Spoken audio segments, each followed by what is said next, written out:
நாம நம்முடைய மீனவ சொந்தங்களை சந்திக்க இருக்கிறோம். நம்முடைய வெளியுறவுத்துறை அமைச்சர் ஐயா ஜெய்சங்கர் அவர்கள் 10ஆம் தேதிக்கு பிறகு நேரம் கொடுத்திருக்காங்க. டெல்லியில 10ஆம் தேதியிலிருந்து 15ஆம் தேதிக்குள்ள அண்ணன் கருப்பு முருகானந்தம் அவர்கள் நாகை, ராமநாதபுரம், புதுச்சேரி, காரைக்கால் இந்த பகுதியினுடைய மீனவ தலைவர்களை கூட்டிட்டு போறோங்கண்ணா. இதுல நாம 2 விஷயத்தை தொடர்ந்து வைக்க போறோம். ஒன்று, இலங்கையினுடைய புது அதிபர் வந்த பிறகு கைதுகள் அதிகமாக இருக்கு. நீங்க மன்னார் பக்கம் போறீங்க, இந்த பக்கம் போனா பிடிக்கிறாங்க. கன்னியாகுமரி பக்கம் போறனாலும் இன்டர்நேஷனல் பார்டர் பக்கம் போனா பிடிக்கிறாங்க. அதுவும் கடுமையான அங்க பெயில் கண்டிஷனை கடுமை பண்ணிருக்காங்க. இதை ரொம்ப ஆக்ரோஷமாக பாரதிய ஜனதா கட்சி சார்பாக நான் ஒரு கடிதமே எழுதினேன். அதற்கு வெளியுறவுத்துறை அமைச்சர் அவர்கள் பதில் கடிதம் போட்டாங்க. இன்னைக்கு நான் முகநூல்ல அந்த கடிதத்தை பதிவு பண்ணிருக்காங்க, பாருங்க. அதுல என்ன சொல்லியிருக்காங்க, இல்ல நாங்களும் கடுமையா பேசணும், பிரதமரும் கடுமையா பேசினாங்க. இந்த மாதிரி மீனவர்களுடைய பிரச்சனையை மனிதாபிமான பிரச்சனையா பாருங்க, சட்டம் ஒழுங்கா இன்டர்நேஷனல் பார்டரா பார்க்காதீங்க. அதனால கூடிய விரைவில் குறிப்பாக இந்த இலங்கை கைதுக்கு நாங்க ஒரு முடிவு எடுக்கிறோம்.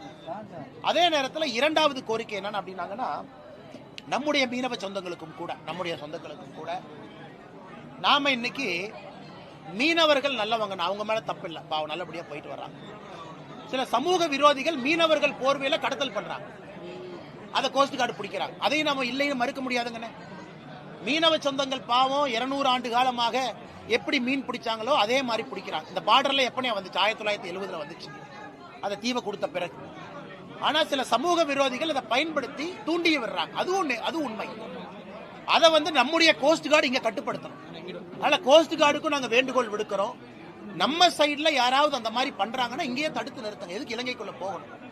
மீனவர்கள் பிரச்சனை வேறு. ஆனா மீனவர்களுடைய போர்வையில யாராவது சமூக விரோதிகள் தப்பு பண்றாங்கன்னா அதையும் நாங்க இந்த நேரத்தில் கண்டிக்கிறோம். அதே நேரத்தில் கடந்த முறை மீனவர்கள் மீது துப்பாக்கி சூடு நடந்ததை பத்தி நம்ம பேசணும். அதற்கு வெளியுறவுத்துறை அமைச்சர் என்ற கடிதத்தில் பதில் சொல்லியிருக்கிறாங்க. இலங்கையினுடைய வைஸ் அட்மிரல் அவங்க பதில் கொடுத்திருக்கிறாங்க. அது ஆக்சிடென்டல் டிஸ்சார்ஜ் ஆஃப் வெப்பன், அதாவது வேண்டுமென்றே நாங்க சுடல சார். கவர்னர் சார் வந்துட்டாங்களா? அண்ணே கவர்னர் சார் வந்துட்டாங்க, டக்குனு முடிச்சுக்கலாங்க. வேண்டுமென்றே நாங்க அவர் சுடல, துறை ரீதியான நடவடிக்கையை நாங்கள் எடுத்திருக்கோம். Accidental discharge of weapon. So எல்லா விஷயத்தையும் கம்பீரமா நாங்கள் எடுத்திருக்கோங்கன்னா, எந்த கட்சியையும் விட பாரதிய ஜனதா கட்சி தான் முடிவுக்கு கொண்டு வர வேண்டும் என்று நாங்கள் துடித்துக் கொண்டிருக்கின்றோம். நல்ல கேள்வினா. இன்னைக்கு அந்த கடிதம் சமூக வலைதளத்தில் பதிவுல பாத்தீங்கன்னா அமைச்சர் சொல்லியிருப்பாங்க, கடைசியா ஜாயிண்ட் ஒர்க்கிங் குரூப் இந்தியா இலங்கை, இங்க 2 அமைச்சர்கள் மீனவர்கள் பேச்சுவார்த்தை 2020 அக்டோபர்ல நடந்துச்சு. நாங்க இலங்கை பிரதமருக்கு சொல்லியிருக்கோம், உடனடியாக ஜாயிண்ட் ஒர்க்கிங் குரூப்பை இந்தியாவுக்கும் இலங்கைக்கும் உடனடியாக கூட்ட வேண்டும் என்று நான் சொல்லி இருக்கின்றேன் என்று கடிதத்தில் எழுதியிருக்காங்க. அதனால விரைவில் அந்த ஜாயிண்ட் ஒர்க்கிங் குரூப் கூட்டுவதற்கும் வாய்ப்பு இருக்குங்க. ஒவ்வொரு முறையும் நாங்க தொடர்ந்து போராடி கொண்டேதான் இருக்கிறோம். எங்களுடைய இந்த போராட்டத்தை ஏன் அரசு செவிமடுக்கவே மாட்டேன்னு தெரியல. அதிலும் குறிப்பா மத்தியில ஆட்சியில் இருக்கக்கூடிய பாரதிய ஜனதா கட்சியினுடைய மாநில தலைவராக இருக்கக்கூடிய மரியாதைக்குரிய அண்ணன் அண்ணாமலை அவர்கள் கடத்தல் செய்ய போறாங்க, மீனவர்கள் கடத்தல் செய்ய போறாங்க, கடத்தல் செய்ய போனா இலங்கை கடற்படை இப்படித்தான் நடத்தும் அப்படின்ற ஒரு வார்த்தையை வச்சிருக்கிறாரு. அந்த வார்த்தையை நாங்கள் வன்மையா கண்டிக்கிறோம்.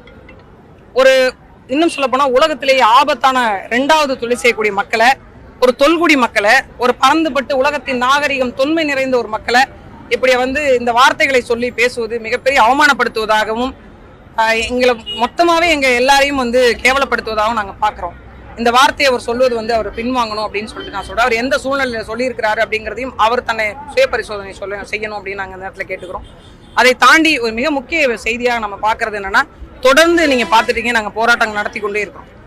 நம்ம சார்ந்திருக்கக்கூடிய ஒரு நட்பு நாடு அப்படிங்கிறாங்க. அங்க இருக்கக்கூடிய பொருளாதார சூழலும் இந்தியாவை சார்ந்திருக்கக்கூடிய ஒரு சூழலா இருக்கிற பட்சத்துல 2 நாடுகளுக்குமான கடல் எல்லையினுடைய அளவு குறைவா இருக்கு. ஒரு நாடுக்கான கடல் எல்லை அளவு 100 நாட்டிகள் மைல் இருக்கணும்.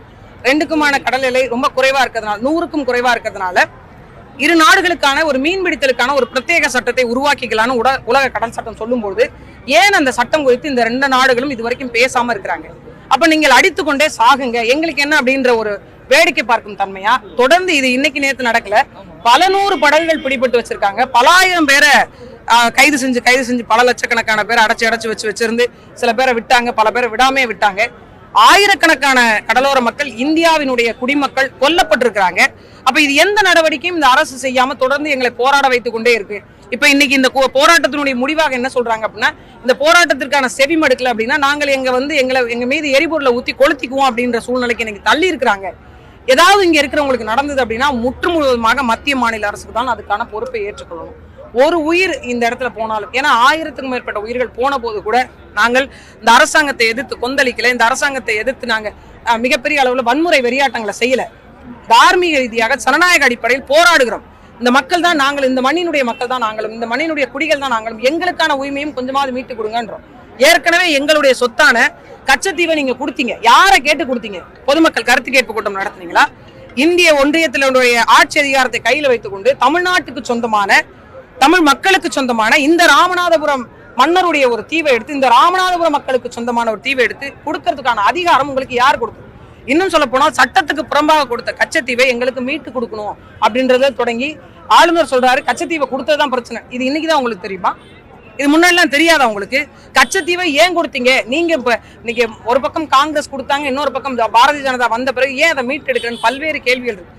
ஒட்டுமொத்தமா நாங்க வைக்கிற கேள்வி என்னன்னா, இந்த மண்ணில் 70,000 கோடி அந்நிய செலவாணியை ஆண்டொன்றுக்கு ஈட்டி தருகிற ஒரு இனக்கூட்டத்தை ஏன் இவ்வளவு கேவலமா நடக்குது? எங்களுக்கான ஒரு வாழ்வாதாரத்துக்கான நில உரிமை கிடையாது. 72% மக்களுக்கு இன்னும் வரைக்கும் பட்டா இல்லாம, நிரந்தர குடியுரிமை பட்டா இல்லாம வாழ்றோம்.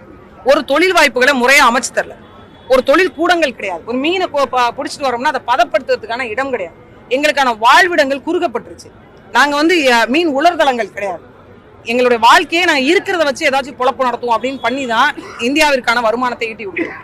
அப்படி இருக்கிற எங்களை ஏன் இவ்வளவு சித்திரவதைப்படுத்துறீங்க? கடற்கரை ஓரங்களை பல அழிவுகரமான தொழிற்திட்டங்களை கொண்டு வந்து எங்களை வாழ முடியாம பண்ணி அந்த கழிவுகளை எல்லாம் கொட்டுகின்ற குப்பை தொட்டியாக கடலை இன்னைக்கு மாத்தி வச்சிருக்கீங்க. நாங்க இதுலயே எங்களோட வாழ்வாதாரத்தை பாதி தொலைச்சிட்டு இருக்கிறோம். இதுல மீன்பிடி ஒழுங்குமுறை சட்டம், கடலோர முறைப்படுத்துதல் சட்டம், வன சட்டம், அந்த சட்டம், இந்த சட்டம்னு 1000 சட்டத்தை கொண்டு வந்திருக்கீங்க. இப்ப இதை ஹைட்ரோ கார்பன் திட்டத்துக்கு, கடல்ல ஹைட்ரோ கார்பன் எடுக்கிற திட்டத்துக்கு நீங்க அனுமதி வழங்கியிருக்கீங்க. பாதுகாக்கப்பட்ட வேளாண் மண்டலம் அறிவிக்கப்பட்ட மாவட்டங்கள்ல கூட ஹைட்ரோ கார்பன் எடுக்கிற திட்டத்தை கொண்டு வந்திருக்கீங்க. நாங்கெல்லாம் வாழ்றதா சாகிறது. இந்த மண்ணினுடைய பிரஜைகள் இல்லை அப்படின்னு நீங்க எழுதி கொடுத்துருங்க, நாங்க எல்லாரும் போயிடும். எங்களுக்கு இருந்தாலும் கடல் தான், இல்லைனாலும் கடல் தான். நாங்க கடலுக்கே போய் விழுந்துருவோம். அப்படியாவது இந்த அரசாங்கம் சந்தோஷமா இருக்குமா? பிடிபட்ட மக்களுக்கு நீங்க சிந்திச்சு பாருங்க, 40 லட்சம் ரூபாய் அபதாரம் வச்சிருக்காங்க. படகு பழுதடைந்து போய் அங்க போய் பிடிபட்டவங்களுக்கு 40 லட்சம் ரூபாய் அபதாரம் விதிக்கிறாங்க அப்படின்னா இது என்ன மாதிரியான மனநலம்? ஒரு நாளைக்கு வரும் கடலுக்கு போன மீன் பிடிக்க போனா 50,000 1 லட்சம் எல்லாம் கிடைச்சிடாதுங்க. 3000 4000 கிடைக்கிறதே பெரிய விஷயம். இதுல என்னன்னா, இது அந்த கலெக்ஷன் பேட்டான்னு ஒரு முறை இருக்கு. நீங்க 100 ரூபாய் வச்சுன்னா அதுல இவ்வளவு ரூபாய் பர்சன்டேஜ் அதை எடுத்து நீங்க போன அத்தனை பேரும் பிரிச்சுக்கணும். இந்த மாதிரி இருக்கக்கூடிய சூழல்ல எப்படி எங்களால இவ்வளவு பெரிய தொகையை கட்ட முடியும்? அரசாங்கம் இந்த தொகையை கட்டணும், அந்த படகுகளை மீட்டி தரணும். காரைக்காலில் இருக்கக்கூடிய பகுதியில பிடிபட்டு இருக்கக்கூடிய காலில் சுடப்பட்டு அதுக்கான மருத்துவ சிகிச்சை கூட முறையா தரும். அந்த புள்ள வாழ்வா சாவான்னு போராடிட்டு இருக்கான். ஒரு 27 வயது இளைஞர். அதே மாதிரி இன்னும் 2 பேர் மேலேயும் அந்த துப்பாக்கி சூடு நடந்திருக்கு. ஒரு எங்களுக்கான ஒரு வழித்தடங்கள் கிடையாது. படகுல நாங்க முறையா மீன் பிடிக்க முடியாது. எந்த நேரம் வேணாலும் எங்க படகு ஏறி ஆய்வு செய்யலாம் அப்படின்ற சூழல் எப்படி அமைஞ்சது நமக்கு ஒரு கேள்வி இருக்கும்போது இன்னைக்கு மரியாதைக்குரிய அண்ணன் அண்ணாமலை அவர்கள் சொன்னது மிகப்பெரிய வருத்தத்தை தருது. கடத்தல்காரர்களாக எங்களை சித்தரிக்க வேண்டிய அவசியம் இல்லை. நீங்க உண்மையிலேயே கடற்படை வச்சிருக்கீங்கன்னா கடத்தல்காரர்கள் வந்தாங்கன்னா அவங்கள நீங்க தாராளமா பிடிங்க. மீன் பிடிக்கக்கூடிய கடலோர மக்களை ஏன் வஞ்சிக்கிறீங்க? சீனாவினுடைய அதிபர் இந்தியாவிற்கு வர்றாரு, ஒரு பகுதியினுடைய ஒரு கடற்கரை மாவட்டத்துக்கு வர்றாரு. கடல்ல இருக்கக்கூடிய மீன் பிடிச்சிருந்தக்கூடிய கடலோடி மக்களை விரட்டினாங்க, அடிச்சாங்க. இது என்ன மாதிரியான போக்கு? ஏன் எங்களை இப்படி படுத்துறீங்க? எங்களுக்கான அரசியல் அதிகாரம் இல்லை அப்படிங்கிறதுனால தானே இது ஒரே காரணமா இருக்கு. அதனால இந்த மக்கள் ஒன்று கூடி நாங்க போராடுறோம். எங்களுடைய போராட்டத்தினுடைய அடுத்த கட்டத்துக்கு எங்களை நகர்த்தாம, எங்களை தள்ளாம, எங்களை நிர்பந்திக்காம அரசு உடனடியாக இதை கவனத்தில் எடுத்து அங்க இருக்கக்கூடிய விசைப்படகளையும் மீனவர்களையும் மீட்டு தரணும் அப்படின்னு இந்த நேரத்தில் அரசாங்கத்துக்கு நாங்கள் கோரிக்கை